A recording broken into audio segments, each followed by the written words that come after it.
Hello everyone, welcome back to my YouTube channel. जैसा कि आप सभी लोग जानते हैं, मैं मेरे घर का इंटीरियर खुद ही डेकोरेट कर रही हूँ बिना किसी इंटीरियर डिज़ाइनर की हेल्प लिए। मैंने काफ़ी बजट में अपने घर को डेकोरेट कर लिया है। आप में से काफ़ी लोगों ने मेरे होम डेकोर से रिलेटेड वीडियोस देखे होंगे एंड जिन्होंने नहीं देखे हैं तो उनके लिए मैं लिंक्स डिस्क्रिप्शन बॉक्स में दे दूँगी, तो आप भी जाके चेकआउट कर लीजिएगा। चलिए फिर हम अपने आज के टॉपिक में आते हैं। तो आज का जो हमारा टॉपिक है वो है वॉलपेपर। तो वॉलपेपर एक बहुत ही अच्छी चीज़ है जिससे कि हम अपने घर को बहुत सुंदर सा डेकोरेट कर सकते हैं एंड सिर्फ वॉलपेपर लगाने से घर बहुत ही खूबसूरत सा दिखने लगता है। एंड आजकल वॉलपेपर बहुत ज़्यादा ट्रेंड में है, तो हम सभी चाहते हैं कि हम अपने घर पे वॉलपेपर लगाएं। बट वॉलपेपर लगाने से पहले हमारे माइंड में काफ़ी सारे क्वेश्चंस आते हैं। वॉलपेपर होता क्या है, कितने टाइप का होता है, कैसे लगाते हैं, कौन लगाता है, कॉस्टिंग क्या होती है, एक्सेट्रा एक्सेट्रा, बहुत सारे क्वेश्चंस होते हैं। तो आज के वीडियो में हम इन्हीं सारे टॉपिक पर बात करने वाले हैं। तो चलिए हम सबसे पहले ये जान लेते हैं कि वॉलपेपर होता क्या है। वैसे तो आप लोगों में से काफ़ी सारे लोग जानते होंगे कि वॉलपेपर होता क्या है, बट फिर भी मैं बता देती हूँ। वॉलपेपर जो होता है वो पेंट एंड टेक्सचर का एक ऑल्टरनेटिव होता है। काफ़ी सारे लोग घर पे पेंट कराते हैं, कुछ टेक्सचर कराते हैं, बट पेंट एंड टेक्सचर में हमारे पास बहुत लिमिटेड ऑप्शंस होते हैं। बट वॉलपेपर जो है, वॉलपेपर में हमारे पास अनलिमिटेड ऑप्शंस होते हैं। अनलिमिटेड बहुत ही अच्छे सुंदर सुंदर वॉलपेपर आ जाते हैं एंड जिस भी पर्टिकुलर वॉल पे आप वॉलपेपर लगाते हो वो तुरंत ही हाईलाइट हो जाती है एंड काफ़ी खूबसूरत सा दिखने लगता है। तो ये वॉलपेपर प्रोफेशनल लोग ही लगाते हैं एंड ये एक रोल के रूप में आते हैं, रोल के फॉर्म में आते हैं। तो इन्हें दीवार पे स्टिक करना होता है। जो प्रोफेशनल होते हैं वही लोग इन्हें दीवार पे पेस्ट कर देते हैं। तो इस तरह का होता है वॉलपेपर। अब हम देख लेते हैं कि वॉलपेपर होते कितने टाइप के हैं। तो एक तो वो वाले वॉलपेपर होते हैं जो कि हमें अमेज़ॉन, फ्लिपकार्ट, मिंत्रा वगैरह पे 300, 400, 200 रुपये से भी स्टार्ट हो जाते हैं एंड हमें ईजिली मिल जाते हैं ये वाले वॉलपेपर। एंड हम किसी पर्टिकुलर स्पेस, जैसे कि यदि आप रील्स वगैरह बनाते हो इंस्टाग्राम पे एंड वीडियोस बनाते हो, तो आप कोई पर्टिकुलर स्पेस को डेकोरेट करने के लिए इन वाले वॉलपेपर को यूज़ कर सकते हो या आप खुद ही स्टिक कर सकते हो। इजीली मिल जाते हैं एंड आप खुद ही इन्हें स्टिक कर पाते हो। एंड ये भी वॉलपेपर काफ़ी अच्छे होते हैं एंड इनके लिंक्स भी मैं आपको डिस्क्रिप्शन बॉक्स में दे दूँगी, तो आप जाके वहाँ से चेकआउट भी कर सकते हो। बट यदि आप अपने घर का मेकओवर कर रहे हैं या फिर आप अपने घर के किसी मेन वॉल को बहुत अच्छे से डेकोरेट करना चाहते हैं, तो फिर हम इस तरह के वॉलपेपर लगवाते हैं। ये वाले वॉलपेपर प्रोफेशनल लोग ही लगाते हैं एंड इनमें आपको बहुत सारी वैरायटी मिल जाएगी, like water resistant, velvet wallpaper, texture, normal wallpaper and many more. बहुत ही सारी वैरायटी इसमें आपको मिल जाएगी। तो चलिए अब हम तीसरा टॉपिक पे आते हैं, जो कि है कि वॉलपेपर को चूज़ कैसे करें। ठीक है, तो वॉलपेपर लगाने से पहले सबसे बड़ा जो क्वेश्चन होता है वो यही होता है कि हम वॉलपेपर चूज़ कैसे करें। तो वॉलपेपर लगवाने के लिए सबसे पहले तो आप ये देख लीजिए कि आप जिस भी वॉल पे वॉलपेपर लगवा रहे हो वहाँ पे कोई वाटर लीकेज ना हो, कोई सीपेज वगैरह ना हो, या फिर वो वॉल कोई खुरदुरी ना हो। वॉल एकदम प्लेन होनी चाहिए, या फिर सबसे अच्छी चीज़ है कि आप वहाँ पे पुट्टी करा लो एंड पेंट कराने की ज़रूरत नहीं होती है। यदि आपने सिर्फ पुट्टी करा ली है तो पुट्टी के बाद एकदम प्लेन सरफेस हो जाती है ना, तो उसके ऊपर वॉलपेपर बहुत अच्छे से स्टिक हो जाएगा। एंड वॉलपेपर चूज़ करने के लिए आप जिस भी रूम में वॉलपेपर लगवा रहे हो, जैसे कि हमने ये वाले हॉल में वॉलपेपर लगवाया है, तो हॉल की जो वॉल है, वॉल में हमने येलो कलर कराया है एंड येलो कलर से ही मैच करता हुआ ये इस तरह का हमने कलर चूज़ किया है, जो कि बहुत अच्छे से कॉम्प्लीमेंट कर रहा है हॉल को एंड बहुत ज़्यादा खूबसूरत दिख रहा है, शोवर दिख रहा है। एंड हमने सिर्फ एक ही वॉल में वॉलपेपर कराया है, तो इसके कारण इसकी खूबसूरती और भी ज़्यादा इन्हेंस हो गई है। तो मैं आपको भी यही सजेस्ट करूँगी कि आप वॉलपेपर यदि करा रहे हैं तो पूरे सारे वॉल पे ना करा के जो आपकी मेन वॉल होती है, जैसे हमारी ये मेन वॉल है तो हमने यहाँ पे वॉलपेपर कराया है एंड ये बहुत अच्छा लगता है। यदि आप पूरे वॉल में वॉलपेपर करा लोगे तो वो बहुत ही ज़्यादा इरिटेटिंग लगने लगेगा। इसी तरह से ये जो हमारा रूम है, यहाँ पे हमने वॉलपेपर लगवाया है, तो इसकी भी जो मेन वॉल है वहाँ पे हमने वॉलपेपर लगाया है, बेड के पीछे वाली। एंड जो रूम की बाकी सारी वॉल्स हैं वहाँ पे हमने ब्लू कलर कराया है एंड ब्लू से ही मैच करता हुआ शेड हमने पीछे लगवाया है एंड बहुत ज़्यादा प्यारा लगता है लिटरली।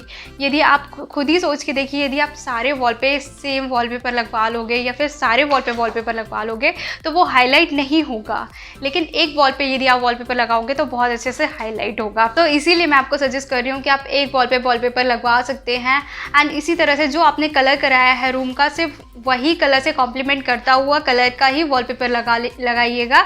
यदि आप दूसरे कलर का वॉलपेपर लगाओगे तो वो बिल्कुल भी मैच नहीं करेगा एंड जिस पर्पज़ से आप लगाना चाहते हो वॉलपेपर, वो पर्पज़ बिल्कुल ही काम नहीं आएगा एंड वो अलग ही दिखने लगेगा एकदम। सो आप बिल्कुल जो आपने कलर कराया है बिल्कुल वैसा ही, मतलब उसी का कोई शेड ही वॉलपेपर में लगवाइए। अब इसके बाद जो नेक्स्ट क्वेश्चन हमारे माइंड में आता है वो ये आता है कि वॉलपेपर कहाँ कहाँ लगा सकते हैं। तो वॉलपेपर लगाने के लिए सबसे अच्छी जगह जो होती है, जैसे कि आप अपने लिविंग रूम में वॉलपेपर लगा रहे हो, तो जैसे हमने अपने लिविंग रूम, ये हमारा लिविंग रूम है, यहाँ पे हमने वॉलपेपर लगाया है, तो ये जो मेन वॉल है यहाँ हमने लगाया है। एंड बेडरूम में हमने जब वॉलपेपर लगाया है तो बेडरूम की जो मेन वॉल है हमने वहाँ वॉलपेपर लगवाया है। तो जो मेन वॉल होती है वहाँ पर आप वॉलपेपर लगाइए। इसके अलावा भी यदि आप वॉलपेपर लगवाना चाहते हो तो टीवी यूनिट के पीछे वाला जो एरिया होता है वो बहुत सही जगह होती है लगाने के लिए, तो आप टीवी यूनिट के पीछे भी वॉलपेपर लगवा सकते हो। एंड इसके अलावा यदि आप जो फॉल सीलिंग होती है, फॉल सीलिंग यदि आप नहीं कराना चाहते एंड कराना भी चाहते हो तो भी उसके ऊपर भी आप वॉलपेपर लगा सकते हो, वो भी बहुत प्यारा लुक आता है। तो इस तरह से आप देख सकते हो कि हमने यहाँ पे वॉलपेपर लगाया है एंड इसके अलावा थोड़ा सा वॉलपेपर यही वाला हमने थोड़ा सा आगे भी लगा दिया है एंड ये बहुत ही प्यारा लग रहा है। एंड हमारे सीलिंग में भी हमने थोड़ी सी जगह पर ये वाला वॉलपेपर लगाया है। हमने बहुत सारी जगह पर सेम वॉलपेपर नहीं लगवाया है क्योंकि हम चाहते थे कि हमारा ये जो लिविंग रूम है ये हाईलाइट होकर दिखे जहाँ पे भी हम वॉलपेपर लगा रहे हैं, इरिटेटिंग ना लगे। तो इस तरह से हमने बहुत ज़्यादा चूज़ करके एंड बहुत ज़्यादा ध्यान देकर ही ये सारा काम कराया है। अब इसके बाद जो नेक्स्ट क्वेश्चन हमारे माइंड में आता है वो ये आता है कि वॉलपेपर कैसे लगाएं। तो वॉलपेपर लगाने के लिए आप कोई जो वेंडर होते हैं जो वॉलपेपर लगाते हैं, आप उनकी हेल्प ले सकते हो। इसके लिए आपको कुछ नहीं करना होता है, इसे आपको स्टिक नहीं करना होता है। जिन वेंडर से आप वॉलपेपर लगाने की बात करेंगे वही अपने प्रोफेशनल लोग लेकर आते हैं एंड प्रोफेशनल लोग ही इन वॉलपेपर को लगा सकते हैं, ये हम नहीं लगा सकते हैं जिन्हें आता है, क्योंकि इसमें सफाई बहुत ज़रूरी होता है। वॉलपेपर कहीं से भी निकलना नहीं चाहिए एंड ऐसा नहीं लगना चाहिए कि ये अलग अलग लगा हुआ है, क्योंकि वॉलपेपर रोल में आता है, ये पूरा इकट्ठा नहीं आता है, ये अलग अलग रोल में आता है। तो सिर्फ प्रोफेशनल लोग ही इन्हें लगा सकते हैं एंड इनके लिए आप कोई वेंडर होते हैं आप उनसे कांटेक्ट कर सकते हो। एंड मैंने नीचे डिटेल्स दी हुई हैं डिस्क्रिप्शन बॉक्स में, जिनसे हमने वॉलपेपर कराया है वो भी ऑल इंडिया में सर्विस प्रोवाइड करते हैं, आप उनसे भी कांटेक्ट कर सकते हो। एंड इसके अलावा आप गूगल पे भी सर्च कर सकते हो, वहाँ पे भी आपको काफ़ी सारे लोग मिल जाएंगे जो वॉलपेपर लगाते हैं, तो आप उनसे भी लगवा सकते हो। एंड वॉलपेपर लगाने में कोई बहुत ज़्यादा टाइम नहीं लगता है। जैसे कि हमने 3 रूम में वॉलपेपर लगाया है, ये तो लिविंग रूम हो गया, इसका ये वाला आप देख सकते हैं। एंड इसके बाद जो हमारा बेडरूम है, तो ये वाले बेडरूम में हमने एक वॉलपेपर लगाया है। एंड इसके भी अलावा हमारा ये जो स्टूडियो है, स्टूडियो में भी हमने वॉलपेपर लगाया है। तो इन तीनों ही वॉलपेपर लगाने में सिर्फ 2 से 3 घंटे का ही टाइम लगा था, तो बहुत ज़्यादा टाइम भी नहीं लगता। एंड इसके अलावा जो क्वेश्चन हमारे माइंड में आता है वो ये होता है कि वॉलपेपर लगाने के लिए हमें कितना पे करना पड़ेगा, मतलब इसकी कॉस्ट क्या होती है। तो इसकी कॉस्ट इसके रोल के ऊपर डिपेंड करती है, क्योंकि जो वॉलपेपर होता है वो रोल के फॉर्म में हमें मिलता है। तो आप जिस भी वॉलपेपर लगाने वाले हैं तो उस वॉल पे कितने रोल लगेंगे। तो जैसे हमारी ये बेडरूम की वॉल है, ये 12 बाई 12 की है, तो इसमें 2 रोल लगे हैं। तो यदि एक रोल 1500 रुपये का आया है तो समझ लीजिए 3000 रुपीज़ में ये पूरी वॉलपेपर लग गया है एंड थोड़ा बहुत बच भी गया है। एंड जैसे ये हमारा लिविंग रूम है, तो लिविंग रूम के लिए हमें 3 रोल लगे हुए थे एंड 3 रोल में ये पूरा लिविंग रूम कंप्लीट हो गया था एंड इसमें भी काफ़ी सारा रोल बच भी गया था। तो इस तरह से आप जिस भी वॉल पे वॉलपेपर लगा रहे हो उस पर कितने रोल लगेंगे एंड आपने कौन सा वॉलपेपर, किस कीमत का वॉलपेपर चूज़ किया है, उसके ऊपर इसकी कॉस्ट डिपेंड करती है। सो आई होप कि आपके लिए ये वाला वीडियो हेल्पफुल रहा होगा। एंड यदि इसके अलावा भी कोई भी क्वेरी है, कोई क्वेश्चन आप पूछना चाहते हैं, तो आप नीचे कमेंट बॉक्स में या फिर इंस्टाग्राम में मुझे पूछ सकते हैं, मैं आपके क्वेश्चन का जवाब ज़रूर दूंगी। एंड यदि अभी तक आपने मेरे चैनल को सब्सक्राइब नहीं किया है तो सब्सक्राइब भी कर लीजिए, क्योंकि होम डेकोर से रिलेटेड और भी बहुत सारे वीडियोस आपको देखने के लिए मिलने वाले हैं। एंड साइड में जो बेल आइकन है उसे भी प्रेस कर लेना ताकि कोई भी वीडियो मिस ना हो। So that's all for today's video. Thank you for watching. Bye bye.